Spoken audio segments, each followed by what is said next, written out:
Nós estamos falando de igreja, da igreja irresistível. Já estudamos isso aqui. É uma igreja que tem fome da presença de Deus, sabe quem é, age com o coração. É uma igreja que pratica gratidão, promove relacionamentos saudáveis, aprende sempre. E isso tudo tem como motivação não ser uma igreja grande, não ser uma igreja famosa. O foco não é esse. O foco é comunhão, intimidade com Deus e agradar ao Senhor acima de tudo. O foco não está em nós, o foco está no Senhor, o Senhor da igreja. Então, quando a gente quer uma igreja que seja boa, quando nós queremos uma igreja que faça diferença, quando nós queremos uma igreja que impacta a cidade, nós não estamos pensando no sucesso da igreja, nós estamos pensando em sermos uma igreja que agrada a Deus naquilo que somos e naquilo que fazemos. Então, isso tem que ficar muito claro no nosso coração. Que nós não estamos falando de nós mesmos, estamos falando em agradar ao Senhor no que somos e no que fazemos. Hoje, a nossa sétima característica de uma igreja irresistível é que a igreja irresistível é uma igreja cujos membros ou cujas pessoas se autoalimentam espiritualmente. Essa é uma característica de igreja que a gente às vezes fala pouco, que é a necessidade ou a consciência que nós temos de saber que cada um de nós somos responsáveis pela nossa própria vida com Deus, a nossa comunhão com Deus, o nosso amadurecimento na fé, o nosso desenvolvimento espiritual. E por que isso é importante? Porque muitas vezes nós ficamos na dependência daquilo que se faz em meu favor para que eu possa crescer. Mas aí você talvez possa perguntar, mas a igreja não existe exatamente para isso? Sim, ela existe para isso. Porém, não pode gerar dependência disso. Por quê? Porque o meu relacionamento com Deus, ela não pode ser dependente de um intermediário, para que esse intermediário seja responsável pelo meu amadurecimento na fé. Nós temos um único intermediário entre Deus e os homens. Quem é? Jesus, só Jesus. A igreja, isso é importantíssimo. A igreja não é a intermediária, mediadora desse relacionamento de Deus com os homens. Agora, a igreja existe para servir o povo de Deus, para ajudar o povo de Deus nesse desenvolvimento, nesse crescimento na fé. São situações e são circunstâncias completamente diferentes. Então, o papel da igreja é gerar a fé. E quando a gente fala disso, e o autor do livro que nós estamos estudando trata disso, queridos, a grande preocupação dele é a questão do crescimento espiritual. Onde que está aqui? Isso aqui. E aí ele vai falar sobre a questão da diferença de um bebê e de um adulto. Uma das diferenças entre uma criança, um bebê e um adulto é que o bebê não tem capacidade de se alimentar sozinho. Então, nasceu o bebê, a nossa igreja está cheia de bebê. Nasceu um bebê, a mãe vira para ele e diz: olha, você tem que mamar a cada 2 horas. Não se esqueça, e diz isso para o bebê. Se a mãe não for lá e pegar o bebê e tirar da cama e colocar no peito, ou então levar uma mamadeira, alguma coisa, o bebê vai morrer. Simples assim. Por quê? Porque o bebê não tem essa capacidade física intelectual, nenhum tipo de capacidade para fazer aquilo que ela precisa, porque ela é um bebê, tem a ver com idade. Agora, o adulto, por exemplo, eu já vi pais, ninguém aqui, mas eu já vi pais, por exemplo, perguntar para filho de 20 anos, meu filhinho, quer que o papai faça o sanduichinho para você? Né? Tudo no diminutivo assim, filhinho, sanduichinho, com presuntinho, com mussarelinha, com suquinho. Isso é saudável? É ou não? Claro que não. Porque em tese, um rapaz de 20 anos já é um homem. E um homem não pode ser alimentado pelo papai, pela mamãe, nesse sentido de eu faço para você, quer que o papai coloque na boquinha? Gente, não dá. É a diferença entre imaturidade e maturidade. O adulto, ele tem consciência do que ele precisa. O bebê, não. A criança, não. Mesmo a criança que já se alimenta sozinha, ela às vezes não tem consciência do que ela precisa. Tanto é que se um pai ou a mãe deixar a criança comer só o que ela quer, a possibilidade de comer só besteira é muito grande. E aí o papel do pai é impor limites, mas não é colocar a colherzinha na boca do filho e dizer come. Não, é dizer, o almoço vai ser isso, a sobremesa vai ser essa, o horário de comer chocolate vai ser esse, o limite vai ser esse, e aí é o papel do pai e da mãe. Mas a criança já se alimenta por ela mesma. Então, queridos, quando nós tratamos sobre isso aqui, nós estamos falando sobre essa consciência do amadurecimento na fé. Nós precisamos nos tornar maduros na fé. E aí nós temos que ter essa consciência de que nós não podemos viver na dependência do que o pastor, o presbítero, o diácono, o discipulador, o líder do grupo pequeno, que ele faça por mim ou para mim. Porque se eu não receber nada, eu preciso ser capaz de procurar o alimento espiritual que eu preciso para eu não morrer de fome espiritual, não morrer com anemia espiritual e me enfraquecer por falta desse sustento diário que nós precisamos. Uma coisa muito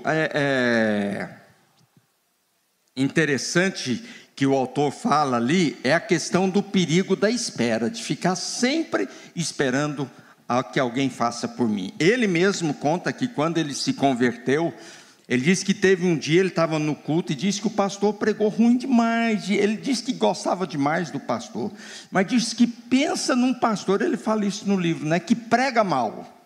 Ele disse que saiu no meio do culto, foi para o banheiro, sentou em cima do vaso, lá na tampa do vaso, que ele não estava precisando ir para o banheiro para usar banheiro, mas ele sentou em cima da tampa do vaso lá e falou: meu Deus, eu vou morrer de fome nessa igreja, o que eu faço? Vou morrer de fome nesse lugar. E ele disse que o Espírito Santo falou ao coração dele, você vai depender dos outros, você vai depender do pastor, para você poder crescer na fé. Quem é responsável pela sua própria alimentação espiritual é você mesmo. Então, eu te coloquei nesse lugar, mas que você precisa procurar o seu próprio alimento espiritual. E isso diz que isso foi para ele uma revolução pessoal, individual, porque ele entendeu e ele compreendeu que ele não poderia viver na dependência de uma boa pregação do seu pastor, porque ele diz: eu não teria essa boa pregação, né? Mas que eu não poderia depender dessa pregação para crescer na fé. E isso, queridos, é a consciência que nós precisamos ter, que se nós não tivermos preocupados com a nossa própria saúde espiritual, nós não vamos conseguir fazer coisa alguma. Ele conta também a história de que ele começou a treinar para correr Ele gosta muito de esporte, tem outros livros que falam de outras atividades dele. E diz que o treinador dele falou para ele, olha, você precisa tomar água a cada 15 minutos, você precisa tomar água. E aí ele fez a pergunta para o treinador, e se eu não tiver com sede? Aí a resposta do treinador, se você não tiver com sede e não tomar água, pode ser tarde demais, pode ser tarde demais. Tem determinadas coisas que se nós não fizermos já, depois a gente vai ter essa sensação, essa percepção, que pena que lá atrás eu não fiz isso. Quem de nós, ou pelo menos boa parte de nós, não tem a sensação ou a percepção de que poderia ter aproveitado muito mais o curso de graduação que fez. Nossa, se eu tivesse prestado mais atenção naquele professor, mas aquele professor era horrível a aula dele. Ou talvez você diga, ele nem dava aula, ele só mandava a gente estudar, ele nem dava aula. E você na época, por causa da sua maturidade, e talvez você até fosse maduro para a idade, mas hoje você percebe que faltava um pouco de maturidade, você não se esforçou o quanto deveria. Eu tenho essa percepção. Eu fui para o seminário com 17 anos, e eu penso, gente, se eu tivesse ido para o seminário, pelo menos lá com os 25, ter feito uma faculdade antes de ter ido para o seminário, minha mente, minha cabeça ia ser outra. Eu ia aproveitar muito mais os 4 anos que eu tive de seminário. Eu tenho essa percepção, e de que algumas coisas que eu não aprendi, ou que hoje eu percebo que eu precisava mais, que eu teria talvez suprido algumas dessas carências. Por quê? Porque na época eu não me esforcei o suficiente, mas agora não dá para eu voltar e fazer o seminário de novo, tarde demais. Não dá para falar, não, eu vou voltar para o seminário, vou começar tudo de novo. Não dá para começar tudo de novo, porque tem determinadas coisas que a gente aproveita o tempo, o momento, e aquele tempo e aquele momento é o momento certo para a gente aproveitar. E se nós perdemos esses de 15 em 15 minutos, toma um gole d'água, pode ser tarde demais. É por isso que a gente precisa aprender a ouvir aqueles que já passaram por determinadas experiências, para que a gente possa crescer. Quantas coisas, quantas orientações nós já recebemos de alguém que diz, olha, eu vivi isso, faça desse jeito, você vai ver, vai ser muito melhor. A gente vê e diz, que bobeira, que exagero, claro que não,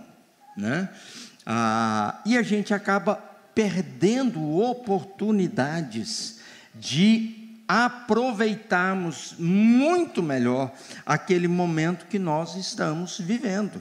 E por isso nós precisamos, queridos, crescer nessa consciência da vontade de Deus e no nosso relacionamento, na nossa comunhão com Deus, para que a gente possa de fato desenvolver uma musculatura forte e saudável, para a gente poder criar resistência espiritual.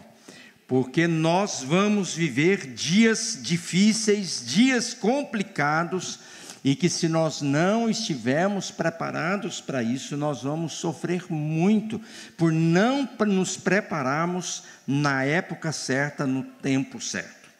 O autor do livro, queridos, ele vai falar sobre, então, o que fazer. E ele trabalha principalmente na questão da solitude, a importância da solitude, como método de crescer no conhecimento de Deus. A solitude como uma experiência individual de poder viver diante de Deus e crescer na presença de Deus.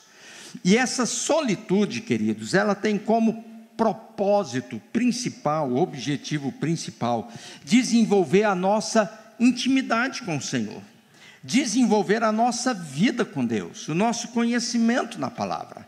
A solitude é diferente de solidão ou isolamento, não tem nada a ver. Solitude não é necessariamente apenas estar só, ficar sozinho.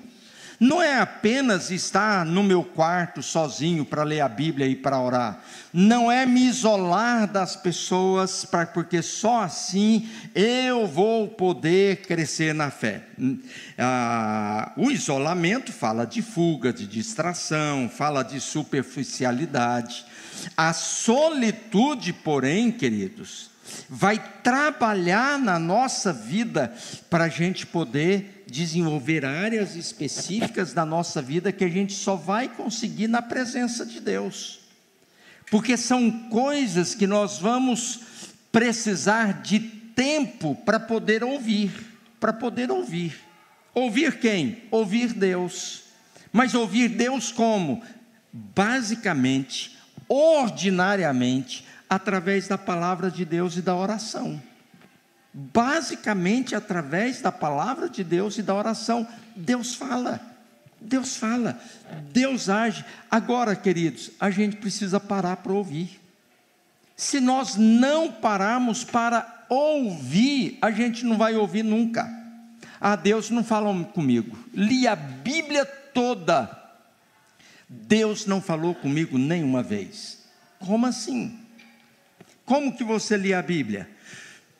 E aqui eu não estou falando mal de quem faz isso, não. É melhor isso do que nada, tá? Não, eu escuto a Bíblia no trânsito. Beleza, ótimo. Muito melhor do que ficar ouvindo umas músicas que tem por aí. Ótimo, pode continuar ouvindo a Bíblia, mas você depende só disso. Eu não sei você, mas quando eu ouço Bíblia dirigindo, minha mente, ela dispersa. Eu estou ouvindo, mas eu estou prestando atenção no quê? No trânsito, no cara que vai me ultrapassar, na pessoa que eu tenho que ultrapassar, onde é que tem espaço para eu estacionar, olhar no relógio para ver se eu estou a tempo. Então é proveitoso ouvir a Bíblia enquanto a gente dirige? Claro que é, não estou falando mal disso, mas nós não podemos dizer, hoje eu viajei, fiz uma viagem de 2 horas, Deus não falou comigo nenhuma vez, só escutei a Bíblia. Não estou falando que Deus não vai falar pela Bíblia, claro que fala, se aproveitou, foi abençoado, não tenho dúvidas quanto a isso, mas nós não estamos falando de solitude. Solitude é o momento em que você se coloca na presença de Deus, e você coloca seu celular do lado, você desliga o celular, ou deixa o celular na sala, e você vai estar na presença de Deus, para orar, para ler, para pensar, para refletir, e você está só naquele lugar, você está ali por completo, por inteiro, você não está dividindo a sua atenção, seu coração, a sua mente, com as outras coisas que te cercam, porque você está ali inteiro. E às vezes, algumas pessoas me dizem, pastor, a vida está tão difícil, que eu chego diante de Deus, eu não sei nem o que eu falo na oração. E às vezes você vai estar diante de Deus e diz, Deus, eu não sei nem o que falar. Não dou conta nem de orar hoje. E isso acontece. Já teve gente que chegou diante de mim e falou, pastor, eu fui no meu quarto lá para orar, e eu só chorei, diante de alguma situação. E às vezes acontece, mas um momento como esse, e aí o Salmo 56 vai dizer que Deus recolhe cada lágrima, nenhuma lágrima cai no chão, toda lágrima é recolhida diante de Deus. Momento de solitude não tem a ver com que, não tem uma regra dizendo, momento de solitude você tem que ler 2 capítulos da Bíblia, tem que gastar 3 minutos numa oração pedindo isso ou aquilo, e depois cantar mais 2 cânticos, um cântico espiritual e um hino do inário. Não tem regra, não tem essas regrinhas. A grande questão da solitude é estar inteiro na presença de Deus. eu não divido esse momento com ninguém e com nada. Não é uma questão só de estar com pessoas, porque às vezes nós estamos sozinhos, mas o nosso coração está longe, o nosso coração está dividido, a nossa atenção está dividida, e nós precisamos aprender a estar por inteiro na presença de Deus. E por que que isso é importante? Porque é o momento que Deus vai restaurar o nosso coração, é o momento que Deus vai purificar a nossa alma, é o momento em que Deus vai recalibrar a bússola da nossa vida. Eu acho interessante essa questão da bússola, né? Eu tenho uma bússola no meu celular, e quando eu vou usar essa bússola, sempre tem a orientação: recalibre a bússola antes de usar. Se faz tempo que você não usa, recalibre a bússola. E eu tenho que dar umas geradas no celular aqui para recalibrar a bússola. Eu não sei por que precisa fazer isso, mas manda fazer, eu faço, né? Porque senão a bússola pode me dar uma orientação errada. Eu achar que eu estou indo para o norte, na verdade eu estou indo para o leste, não sei. Mas a bússola da vida precisa ser recalibrada continuamente, para que a gente saiba de fato qual é a orientação de Deus para a minha vida, para a nossa vida.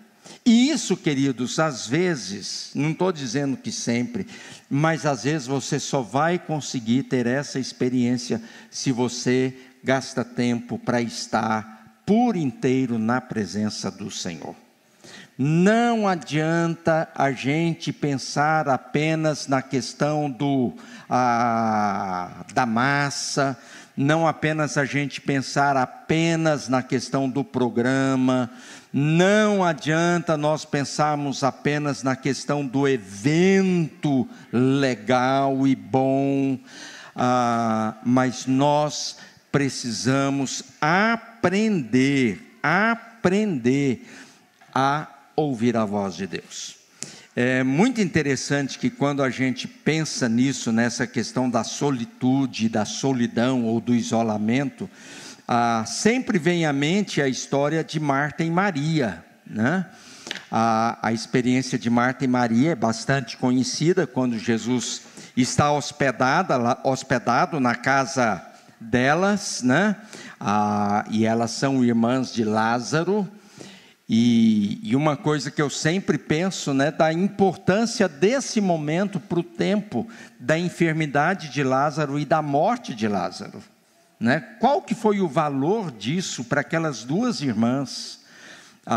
Eram duas irmãs solteiras, a gente não tem noção da questão de idade, se eram maduras, se não eram maduras, mas eram ali os três irmãos. E por que ali não tem a figura nem do pai, nem da mãe? A gente não tem esses detalhes.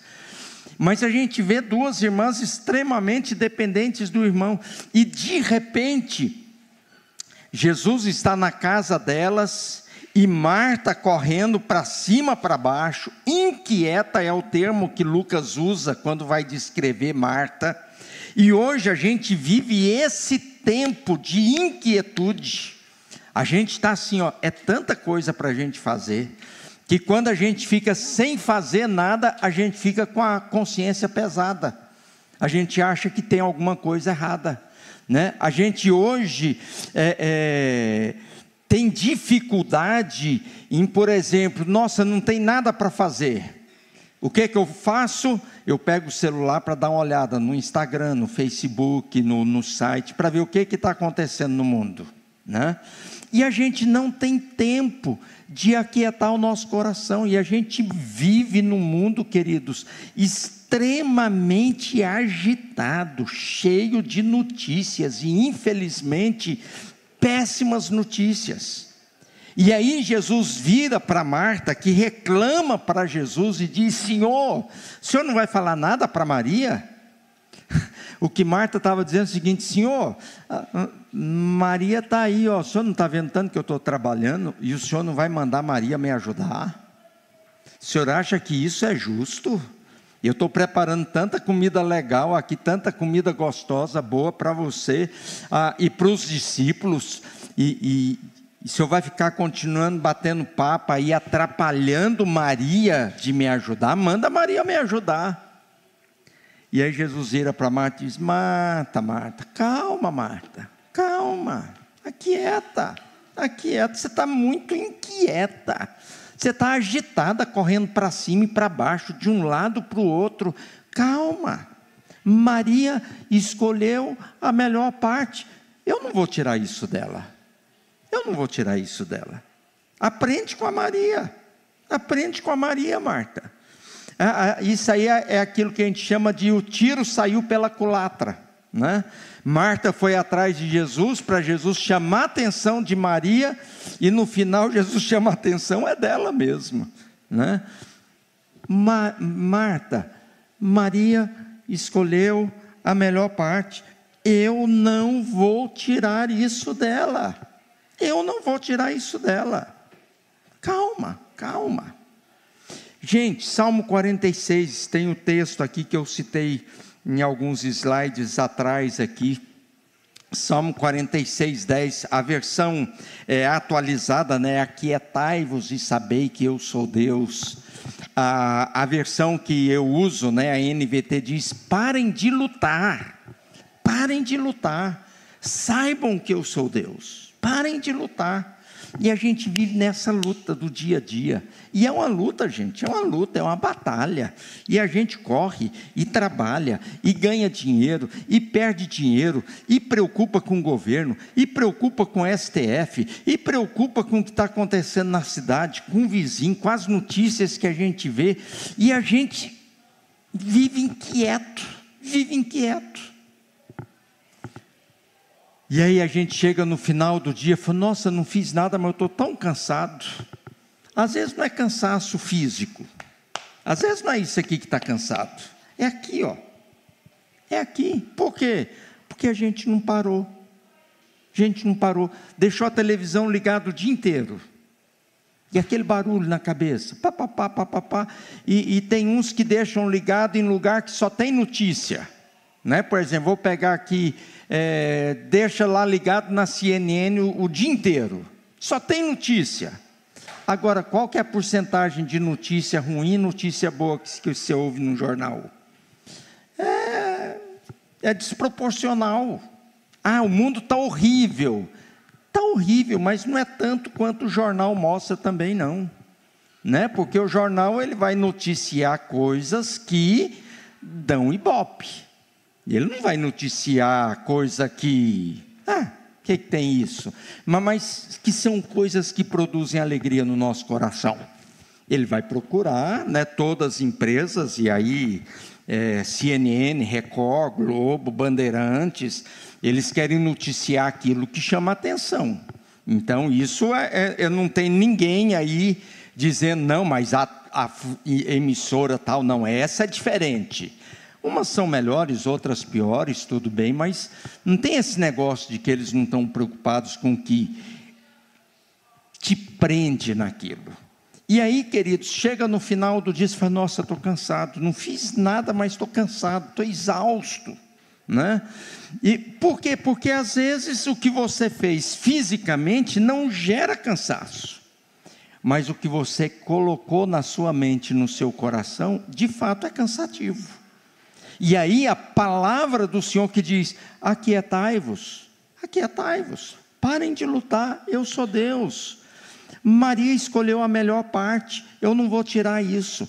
Agora, a solitude é um convite para a preguiça, para não fazer nada? Em absoluto.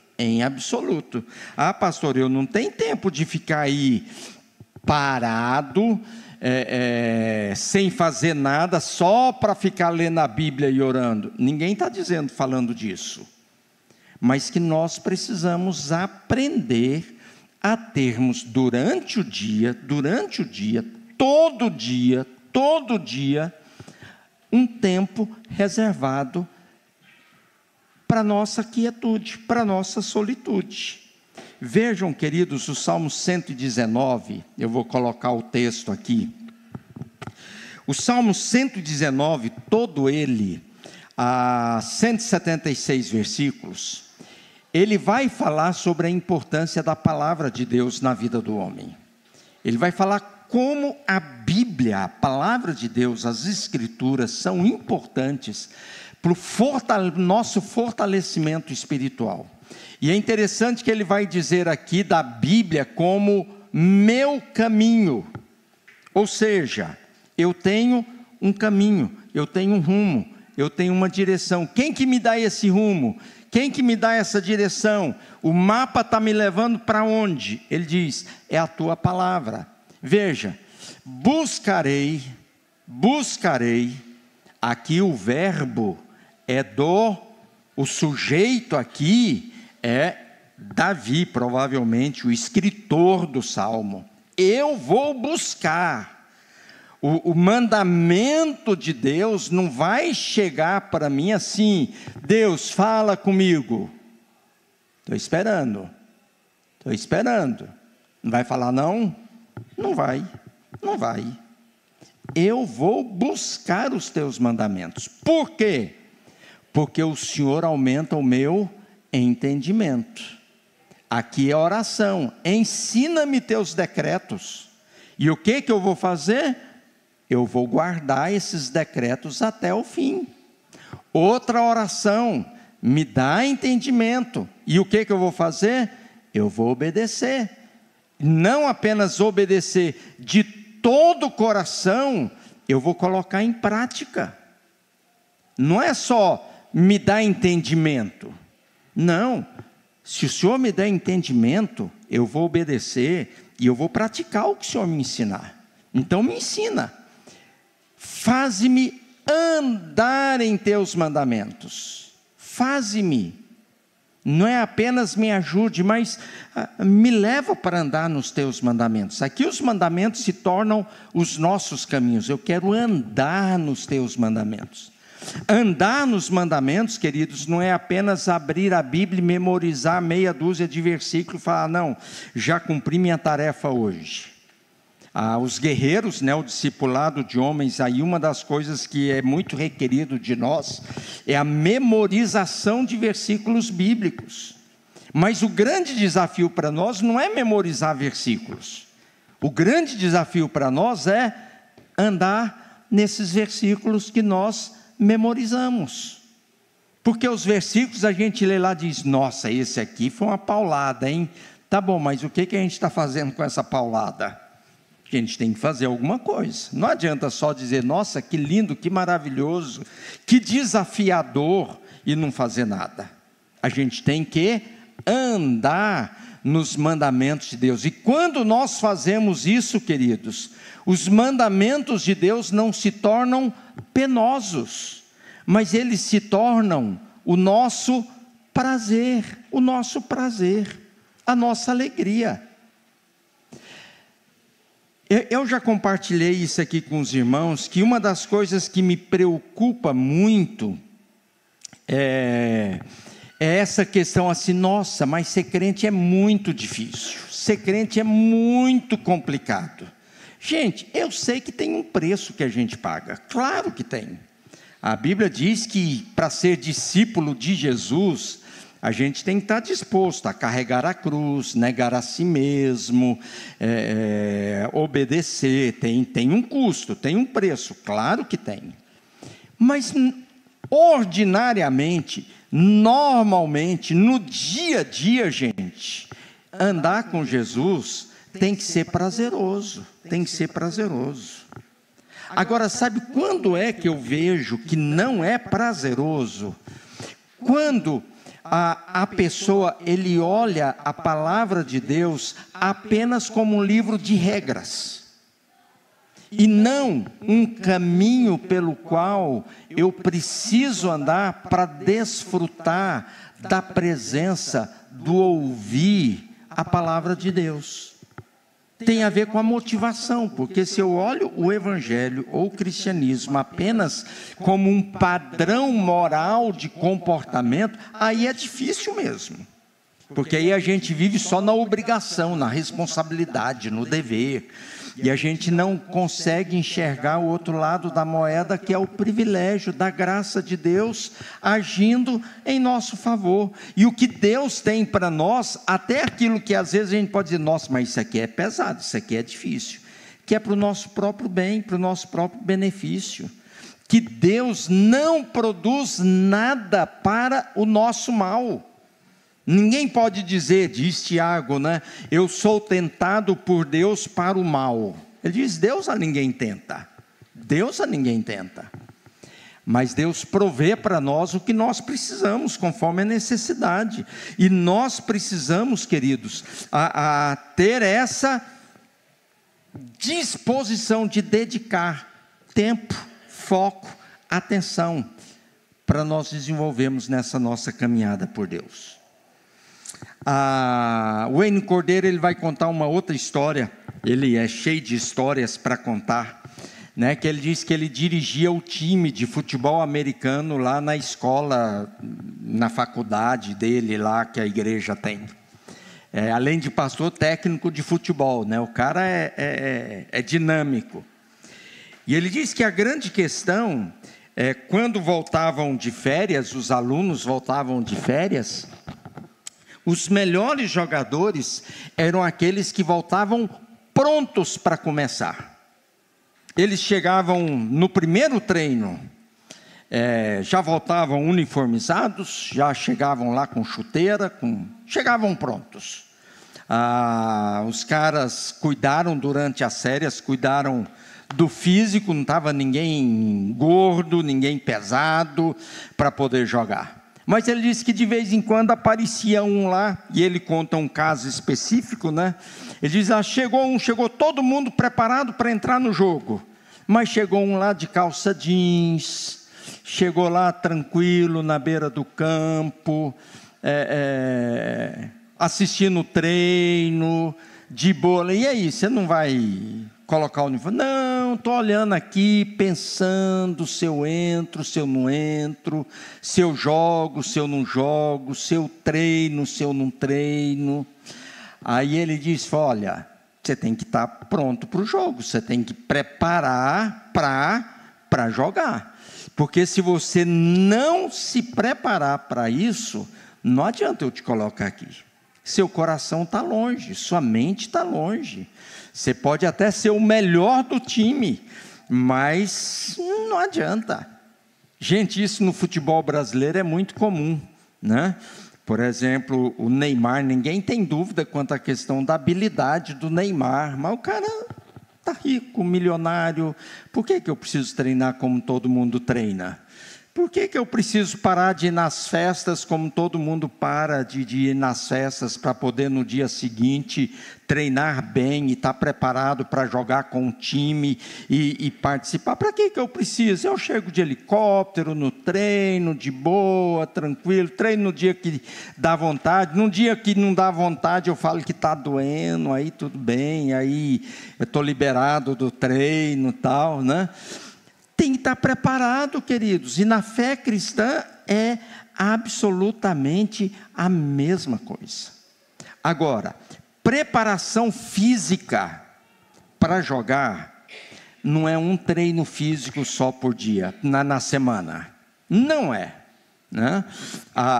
Renato está aqui, de vez em quando ele pergunta, e aí, está praticando exercício, tá indo na academia, né? Tem 2 semanas que eu não vou, né? Mas estava indo. Mas tem que ir, tem que ter um padrão. Imagina, se você, isso aqui deixa eu ver onde está aqui.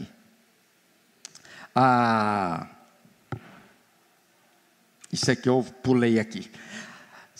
E aqui eu quero falar exatamente disso aqui, da importância de nos alimentarmos regularmente, né, para crescermos na fé. E aí ele dá um exemplo muito interessante nisso aqui, deixa eu ver onde que é. Não, pulou uns slides aqui. Imagina, gente, que a gente precise alimentar, e aí a gente realmente precisa alimentar, eu pesquisei isso, coisa da internet, tá? Diz comer 17.000 calorias na semana. Ó, apareceu aí, beleza. Você colocou aí? Ah, que legal. Não me obedeceu aqui. 17.000 calorias e 500 calorias na semana. Imagina se você resolve comer isso numa refeição e fala, não, esse negócio de comer todo dia dá trabalho. Eu vou separar o sábado e no sábado eu vou comer tudo da semana inteira. Aí eu pedi um cardápio de 17.500 calorias. Gente, olha que cardápio sensacional. Uma boa sugestão para hoje. Uma semana numa refeição só, você pode montar o seguinte cardápio: 10 pães de alho com manteiga e uma porção grande de batata frita com cheddar e bacon. Isso de entrada, tá? Prato principal: 2 lasanhas à bolonhesa inteiras, uma porção de costela barbecue mais purê de batata e mais uma pizza calabresa média. Esse é o principal. Para ajudar a descer de bebida, 2 litros de refrigerante e mais um milkshake grande de chocolate com chantilly. Só coisa boa, só coisa boa. E a sobremesa? Essa é a melhor de todas, né? Um pote de sorvete napolitano, uma fatia grande de torta de nozes com chantilly, uma barra de chocolate de 200 gramas, e aí para você colocar em algum lugar assim, dependendo do seu gosto, você pode ter mais 200 gramas de castanha do Pará, com 4 colheres de sopa de pasta de amendoim. Tá bom ou quer mais? Faltou o pudim, é verdade, eu esqueci do pudim. Não, mas com isso aqui, gente, essa torta de nozes aqui, estou dispensando o pudim, já tem sobremesa o suficiente, né? E imagina você comer isso aqui numa refeição, o que vai acontecer com você? Você vai parar no hospital, não tem a menor sombra de dúvidas. Você vai entrar em colapso por excesso de comida. Numa refeição só, não dá para entrar, não tem jeito. Agora, você pensar isso dividido numa semana, você está comendo, não necessariamente esse cardápio, mas você estará comendo aquilo que você precisa de acordo com a sua necessidade para a semana. O que acontece, queridos, com a gente? E agora eu estou falando de gente, igreja. A gente vem no domingo, aí eu preciso de 17.000 calorias de sermão no domingo.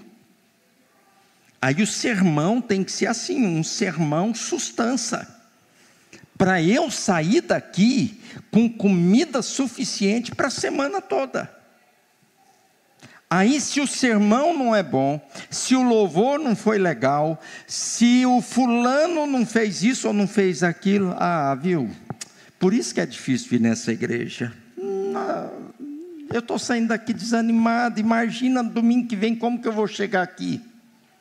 É porque a gente quer 17.000 calorias numa refeição só. E não vai, não adianta, gente. E aí você pode chamar o Augusto Nicodemos para estar aqui, você pode chamar o Hernandes Dias Lopes para estar aqui, você pode ressuscitar o Billy Graham para o Billy Graham estar aqui. Não adianta,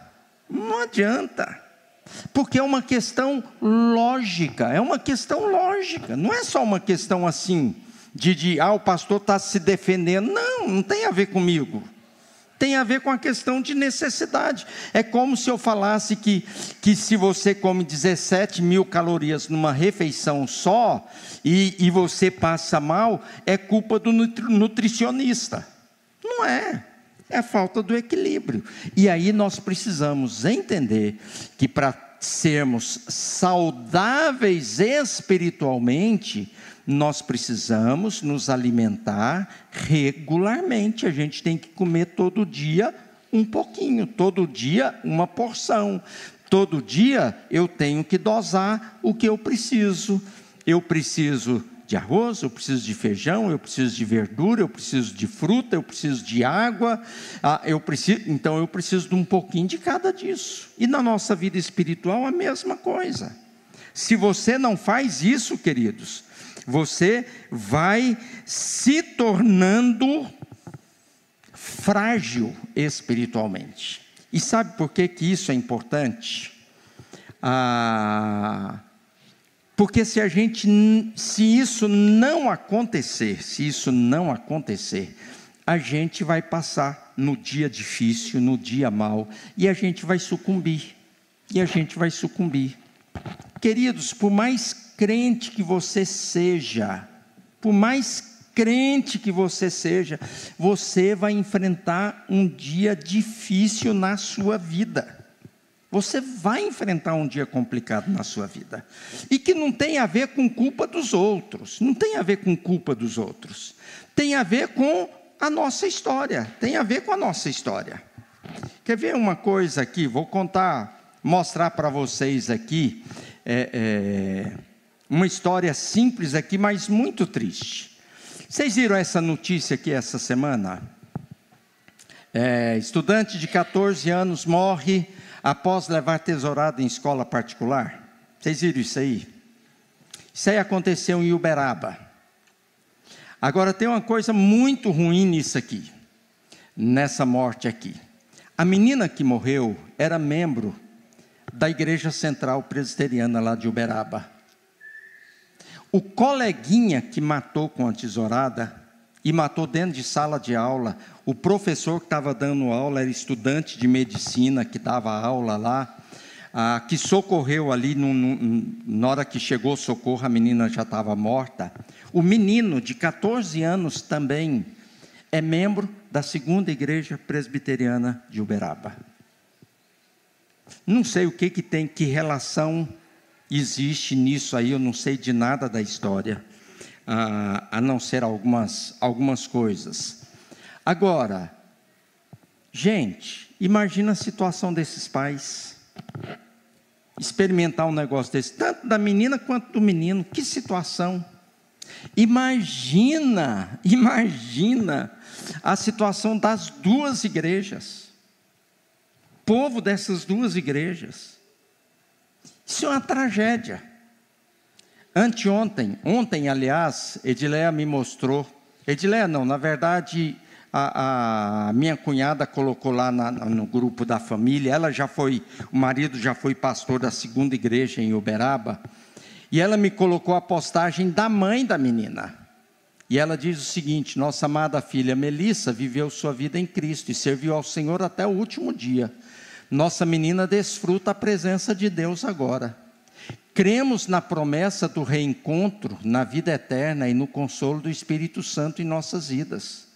Cremos num Deus soberano, cujos planos jamais podem ser frustrados. Não cabe a nós questionar os porquês. Não há em nosso coração raiva ou revolta. A dor é dilacerante, é indescritível, estamos quebrados, mas o amor de Cristo nos conforta. O nosso pedido é que toda essa tragédia possa apontar para o fato de que somos todos pecadores e necessitamos da graça de Deus. Assim pedimos que orem pelas duas famílias envolvidas, para que o Senhor, em sua infinita misericórdia, restaure nossas vidas. Você acha que uma mãe dessa só vai na igreja para assistir o sermão do pastor? Tem certeza que não. Uma mãe vivendo isso, que essa mãe viveu essa semana, eu não tenho a menor sombra de dúvida. É uma mulher de oração, é uma mulher da palavra, uma pessoa inova, uma mãe de uma menina, de uma filha de 14 anos. Não é? Mas já é uma senhora madura, adulta. Não, é uma mãe menina, nova. Essa mãe, queridos, para poder escrever um negócio desse, ela tem uma experiência profunda com o Senhor. Não tem a menor sombra de dúvidas quanto a isso. Aí hoje, Edileia me mostrou, não está nesse slide aqui, Deixa-me ver onde que eu coloquei aqui. Deixa-me pegar aqui, porque eu coloquei no slide errado aqui. Deixa-me mostrar para os irmãos o que ela escreveu, que Edileia me mostrou hoje. Porque é uma coisa extremamente impactante a palavra dessa mãe. Porque me impressiona, assim, a maturidade espiritual para enfrentar o dia difícil. E às vezes, queridos, nós entramos numa crise espiritual e emocional tão profunda, como se a gente não cresce, como que a gente não tivesse fé nesse controle de Deus na história. E aí a gente não apenas entra em desespero, mas a gente começa a ficar revoltado e colocar a culpa no diabo, e às vezes é Deus trabalhando, às vezes é Deus permitindo determinadas situações, né, por causa da própria história, dos propósitos. Olha o que essa mãe escreveu de novo aqui. Hoje foi o acordar mais difícil de toda a minha vida. Abrir os olhos e encarar a realidade me trouxe uma dor lacinante, indescritível. Nós 3 choramos juntos, gritamos, ou seja, ela não está dizendo que está tudo bem. A gente está sofrendo, expressamos essa nossa tristeza que parece não ter fim. Minha menina tão linda, tão doce, tão amada, minha amorinha, era como eu a chamava. Mas nessa dor e nessa angústia tão grande, sentimos o agir do nosso grande Deus a sustentar nossas vidas em suas mãos. Olha o que ela conta aqui. Na quarta-feira tivemos nosso carro furtado. Isso aqui acontece na quinta. Na quarta, o carro foi furtado. Parecia algo tão grave no momento. Hoje, não tem o menor peso diante da tragédia que vivemos. Mas tivemos a oportunidade de conversar em família sobre o agir de Deus. Gente, eu fico com vergonha de ouvir essa mãe escrever isso aqui. Tivemos a oportunidade de conversar em família sobre o agir de Deus, mesmo nas coisas que não entendemos.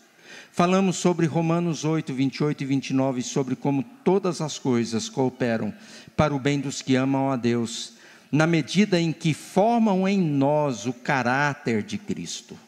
E até o Miguel, eu imagino que seja o filho, postou esse texto e citou o nome aqui, o link. Era o Espírito nos preparando. E ainda na quarta-feira, pensando em provações, me lembrei de Jó e de como passou por todas as provas para, ao final, dizer que antes conhecia a Deus só de ouvir falar, mas agora os seus olhos o viam. E em oração eu disse ao Senhor: obrigado, Deus, porque diferente de Jó, seja qual for a provação que eu passar, terei o privilégio de passá-la inteira, agarrada aos pés de meu Senhor Jesus Cristo. Eu não tinha ideia da tempestade, eu não tinha ideia do tamanho da dor prestes a chegar, mas eu conheço o amor do meu Senhor, e aos pés dele que eu choro, me quebro e derramo a minha dor. Queridos, uma mulher, uma mãe que passou pelo que passou, dá um testemunho desse aqui. Gente, não é uma mulher que está afim de ir na igreja para ver qual que é a próxima promessa de Deus para mim. Não é. É uma mulher que tem prazer em estar na presença do Senhor. E que se o pastor pregar bem naquele domingo, ótimo. Se ele não pregar bem naquele domingo, a minha comunhão e a minha caminhada com Deus continua exatamente a mesma. Exatamente a mesma. Exatamente a mesma. O que eu quero dizer com isso, queridos, é que a gente tem que ter muito cuidado com a nossa vida espiritual, porque nós não sabemos o que a gente vai passar amanhã. A gente não sabe. Na quarta-feira ela estava chorando porque roubaram o carro. E aí ela diz: o que é isso perto do que a gente ia enfrentar na quinta? E a gente não sabe, de verdade, queridos, aqui eu não quero ser trágico, nada disso, mas nós não sabemos o que vai acontecer amanhã. A gente não tem controle disso. E a gente precisa, espiritualmente, eu estou falando da nossa fé, da nossa fé. Espiritualmente, nós precisamos estar preparados para vivermos toda e qualquer situação nessa convicção: Deus é o meu sustentador, é Ele que me sustenta. Haja o que houver, eu não posso pensar que Deus deixou de ser o Deus que eu sempre criei. E isso tem a ver com a forma como nós alimentamos o nosso coração, cuidamos da nossa alma. O autor, queridos, do livro, Wayne Cordeiro, termina com uma história. E aí eu queria ler esse final do capítulo aqui que ele conta. Porque é outra história que me chamou muita atenção, que tem a ver com esse testemunho dessa mãe, né? Ele diz que numa determinada igreja, eles faziam lá um show de talentos na igreja, cantando, cada um apresentava lá os seus talentos, né?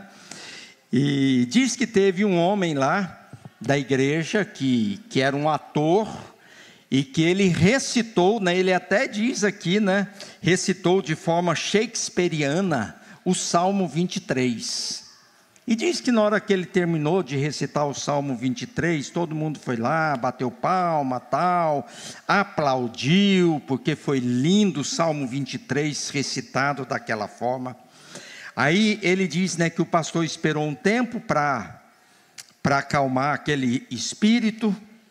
E aí ele diz que ele chamou o José, seu José, né? Aqui no livro não está José, está Joseph, né? Mas chamou lá o seu José, diz que 60 anos, um homem simples, da roça, da fazenda. E o pastor virou para ele e falou: José, você quer ser o próximo? Ele falou: pastor, mas eu não sei nada. Ele falou: claro que sabe. Aí as pessoas falaram para ele: não, né? Vai lá, vai lá, vai lá. E aí ele diz, e aí eu começo a ler o texto aqui, né? Aí ele chegou lá e disse: ora, eu não sei muita coisa, só o que me passa pela cabeça é recitar o mesmo salmo que esse homem recitou. Não sou muito de leitura, e o Salmo 23 foi o único que aprendi de cor. Receio que esse homem ganhará de lavada, né? Era uma competição. Bem, encorajou o pastor, compartilhe-o de novo então. O sitiante devia ter uns 60 e poucos anos, tempos difíceis se impuseram à sua vida e sua pequena porção de terra, mas ele permaneceu fiel e afável. Um homem que nunca reclamava de nada, engolindo seco, ele gaguejou e deu início a uma paráfrase toda própria. O Senhor é o meu pastor, ele começou. E por causa disso acho que tenho tudo o que preciso. Enveredando por uma rota lateral, continuou: todos aqui sabem que minha querida esposa morreu há 6 anos. Quando Ellen se foi, pensei que não seria capaz de continuar sem ela. Mas Deus nunca me deixou, pelo contrário, Ele me lembrou o tempo todo de que eu haveria de me sair muito bem. Disse que estaria presente para me apoiar a mim e aos garotos, e Ele tem feito isso mesmo. O sitiante fez uma pausa para pensar em que versículo parara e então prosseguiu. Ele me faz deitar em pastos verdejantes, conduze-me para além de riachos tranquilos, restaura minha alma, leva-me. Seus pensamentos foram interrompidos por mais uma lembrança. E ele diz: todos aqui sabem que quando a guerra começou, os meus meninos quiseram se alistar. A partida foi o último dia em que os vi com vida. Hoje administro o sítio sozinho. Mas o Senhor vai adiante de mim e prepara a minha mesa. Nunca fico sozinho de verdade, não mesmo. E quando acho que não me sobrou grande coisa, meu cálice sempre transborda. E ele continua: certamente a bondade e a misericórdia dele me seguirão, e eu anseio habitar na casa do Senhor. E sei que ela será minha casa também, e da minha esposa e dos meus meninos para sempre. Sem ninguém perceber, um profundo silêncio de respeito encheu a sala. A única reação possível naquele momento. O tipo de silêncio que acontece quando você não sabe o que fazer. Então opta por não fazer nada. José permaneceu sentado e ninguém se mexeu. Por fim, lentamente, o ator profissional abriu caminho até a frente outra vez. Parando um instante, como se buscasse as palavras adequadas para quebrar aquele silêncio, disse: posso conhecer o salmo do pastor, mas esse homem, e apontou para o sitiante, conhece o pastor. Isso faz toda a diferença. Queridos, o grande segredo não é conhecer o salmo, não é conhecer o salmo. O grande segredo não é conhecer a Bíblia. O grande segredo não é conhecer a teologia. O grande segredo não é necessariamente, muitas vezes, até fazer o que é certo. O grande segredo é conhecer o Deus disso aqui, ó. É conhecer o Deus da igreja. É você dizer: eu conheço o pastor, eu conheço o pastor.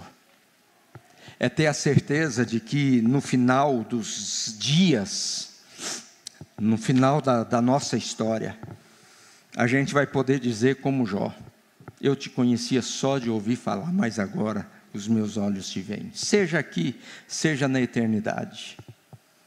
Mas poder viver essa nossa caminhada, que às vezes nos reserva tanta coisa difícil.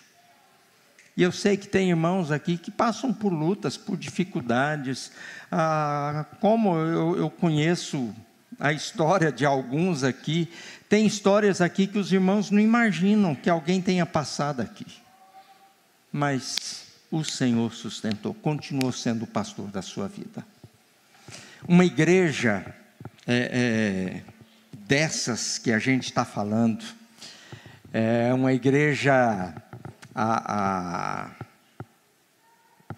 que é uma igreja, até esqueci o nome da igreja aqui, gente.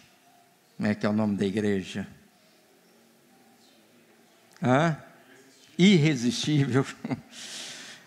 Uma igreja irresistível é uma igreja em que a gente conhece o Deus dela. Não é uma igreja perfeita, nunca será, nunca será. É uma igreja em que cada um de nós temos plena consciência de que eu preciso conhecer o meu pastor, grande pastor das ovelhas, aquele que está na porta e que nos chama pelo nome, e quando ele chama, a gente sabe que foi ele que chamou. É uma vida de intimidade, em que Jesus vira para Marta e diz: Marta, você está inquieta, Marta, acalma o coração, Maria escolheu a melhor parte. Eu não vou tirar isso dela não, Marta. Você está pensando que eu estou preocupado com arroz e feijão que você está fazendo? Você acha que eu estou preocupado que se você varreu ou não a sala, se a roupa já está lavada, passada, guardada no armário? Você acha que eu estou preocupado com isso? Maria escolheu a melhor parte, e eu não vou tirar isso dela. Queridos, às vezes nós nos perdemos nessa nossa inquietude, atrás de tanta coisa, e a gente precisa aprender a aquietar o nosso coração e dizer: hoje, ao invés de assistir o jogo, eu vou entrar para o meu quarto, e eu vou me aquietar diante de Deus, seja na leitura, seja em ouvir uma pregação. Tem várias formas da gente fazer isso. Orar, cantar, mas eu vou me aquietar aos pés do meu Salvador. E se a gente fizer isso, queridos, a nossa fé, a nossa caminhada com Deus vai ter um outro sabor. E isso a gente não precisa fazer propaganda. Tem muita gente aqui que faz isso. Muita gente aqui que faz isso. E eu poderia, não vou dar, mas poderia dar testemunho de algumas pessoas que eu posso dizer: tem gente que aqui é Maria, ou José, como preferirem, né? Mas que se aquieta aos pés de Jesus. E que não está tudo bem não, que as coisas estão complicadas. Mas eles conhecem o pastor. Então, queridos, que a gente aprenda, né, com essas experiências, e aí a experiência dessa mãe, a experiência desse José aqui do livro, são experiências que me tocam muito, né, porque às vezes a gente reclama e lamenta por tão pouca coisa, e a gente não sabe nem o que é sofrimento, e a gente acha que a gente é o maior sofredor da face da terra. Conheça o pastor, e aí ele vai estar do seu lado para te sustentar. Vamos orar? Senhor Deus, no nome de Jesus, nós nos colocamos na Tua presença e Te damos graças, porque o Senhor está aqui conosco. Essa manhã nós nos aquietamos aqui nesse lugar, nessa última hora. Os meus irmãos se aquietaram para ouvir, para participar, para estarem aqui. E eu quero Te louvar pela vida de cada um deles e por terem feito isso. E por aqueles que talvez estejam assentados nas suas casas, quietos, aquietados da mesma forma, e que talvez trazem no coração e na alma sentimentos, emoções, que produzem dor e angústia. E eu oro a Deus para que a Tua bondade, para que a Tua graça, para que o cuidado do Senhor seja ministrado sobre nós. E que o Senhor nos leve, ó Deus, a caminhar, ainda que no vale da sombra da morte, sempre convictos de que jamais estaremos sozinhos, porque o Senhor está sempre conosco. E que por causa dessa companhia do Senhor, nós o conhecemos, sabemos que somos amados pelo Senhor, e queremos nos tornar cada vez mais fortes na fé, a ponto de podermos dizer: eu até achava que te conhecia, mas depois de tudo isso eu o conheço muito melhor, e acima de tudo, eu sei que o Senhor me conhece de fato. Ó Deus, fortalece o nosso coração, a nossa fé, a nossa esperança, a nossa alegria no Senhor, dá-nos saúde emocional, física, mas acima de tudo, fortalecimento espiritual, para que nós possamos de fato viver na Tua presença, e que cada um de nós sejamos levados a fazer aquilo que precisamos fazer, para vivermos na força que vem do Senhor. Dá-nos um dia cheio da Tua presença, cheio da manifestação da Tua bondade e da Tua graça. Prepara o nosso coração e a nossa alma para hoje à noite, que o Senhor dê uma palavra abençoadora para o Silmar, para que ele nos abençoe, para que o Senhor nos abençoe através dele, que ele seja útil nas Tuas mãos, que o Senhor nos dê um dia agradável com as mães, que as mães aqui, ainda que estejam talvez longe dos filhos, para que se sintam abençoadas e abraçadas pelo Senhor. Manifesta a Tua bondade sobre nós, no nome de Jesus. Amém, Senhor. Amém. Queridos, Deus abençoe, vão em paz, tenham um dia abençoadíssimo, no nome de Jesus. Amém.